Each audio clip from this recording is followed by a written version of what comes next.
There we go. Okay. Is it counting down?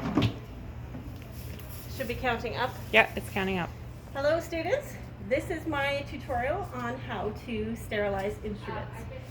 So typically what you would start with is you would have your instrument soaking in whatever office that you're working at. You will do that according to their health guidelines.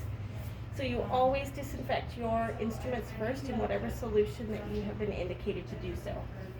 So for the purpose of this exercise, I'm going to show you how to scrub, sterilize, wrap into the autoclave, and how you're going to turn that on. So we have some specs here. They have already been soaking in our disinfectant solution, and we're going to scrub them. So you will need a autoclave proof brush. This gets sanitized on a daily basis, and this is what we're going to use to scrub our instruments. Oh, before I forget, you must have your protective equipment on.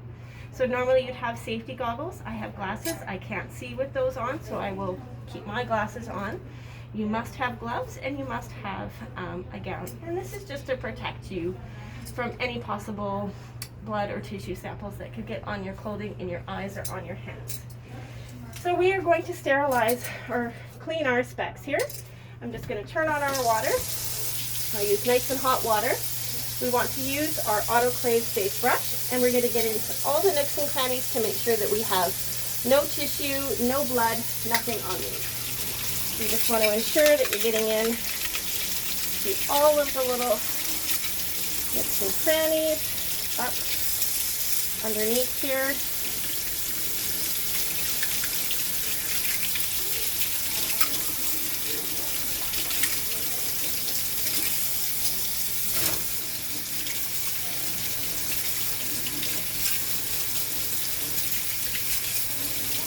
Okay.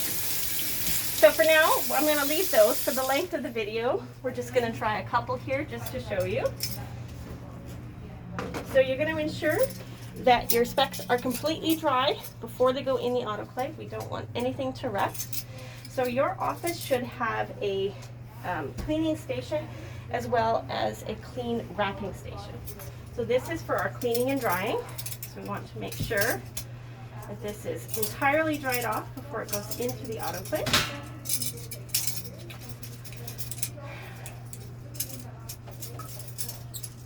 Okay, so depending on what you're wrapping, you will be using autoclave paper or autoclave tape.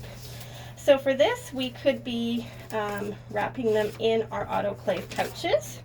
And so these will have the indicators already on them. So these actually have the perforations. They do not require autoclave tape.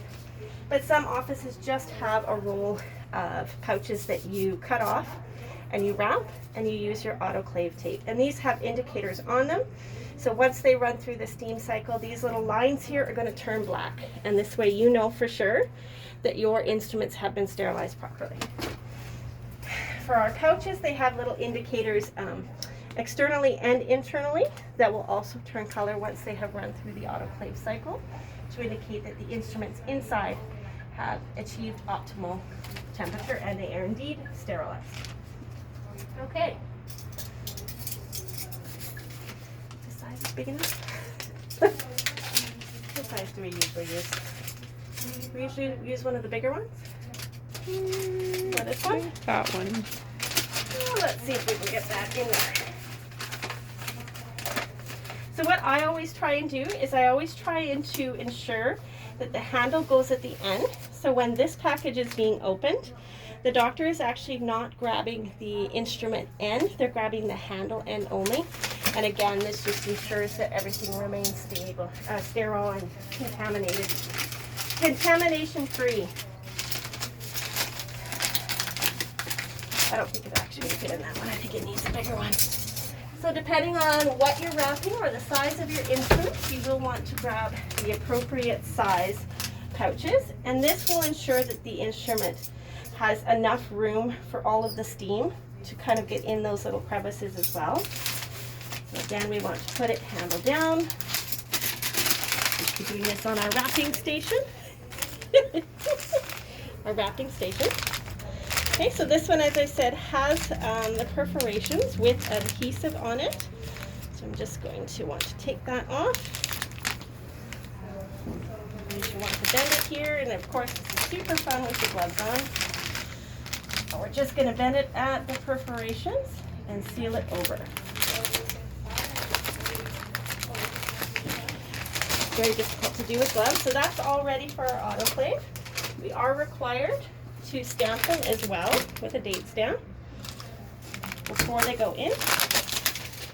So now if you had multiple items here, once you put them on your tray, you're going to want to ensure that there is enough space between your instruments as well. So we don't want anything overlapping like this. Just again to ensure that everything gets steamed, nothing is overlapping, and all of the sterilized will get into the appropriate spots. So this here is our autoclave. Now depending on what it is that you are sterilizing, you will have to choose the correct cycle. So if you were doing unwrapped, they recommend that you don't choose anything for unwrapped. So you either do pouches or packs. I typically do packs if I'm doing a large amount of tools, things like lesion kits, etc. Just that's going to be the longest cycle, and again it's going to ensure that everything is sterilized.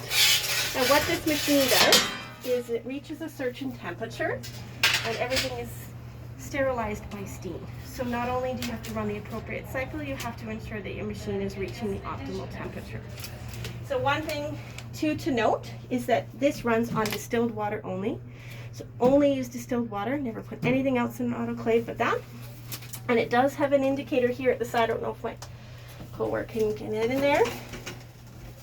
To see, you must have the appropriate water levels as well. So you never want your autoclave to get below that little red line.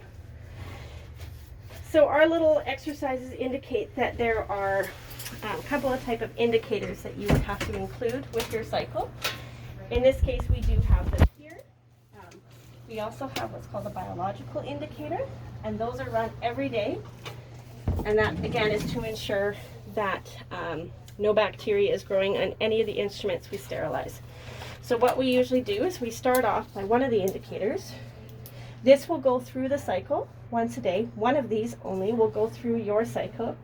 And if your autoclave is working correctly, this little strip here on the outside will turn black. So you would throw that in with your cycle, run it on the appropriate steam cycle. Now we also keep a record here of everything that we have sterilized throughout the day and what cycle we have run it on, and if indeed the indicators have changed to the appropriate colors. And this is where we record when we've done a biological indicator, the test, and the control. So once this went through, we would pull this out. Ideally this would turn black, and we would want to take our indicators into our incubator. So we would take the sterilized one, this one here, we grab a control one which has not been sterilized. They must be processed accordingly. Ours we just crack, we shake them, and we incubate them here in this little incubator for 24 hours. Now when these come out, the one that we have sterilized, if it indeed has not grown any bacteria, it will stay purple and it will be negative. Our control one, which never went through our cycle, the liquid inside should turn yellow, which means it's positive, it grew bacteria. So these are done every single day. Another indicator that you might have is we have the steri gauge, and these often can go in just the autoclave itself. We often include them in our packs like lesions, and this just indicates that it'll also turn a certain color to indicate that your autoclave is working. So that's basically it. So we would clean all our instruments, we would run it on the appropriate cycle, and all instruments get stored appropriately in your exam rooms, but you'll learn that as well when you're on a job. So that's basically it. That is instrument sterilization.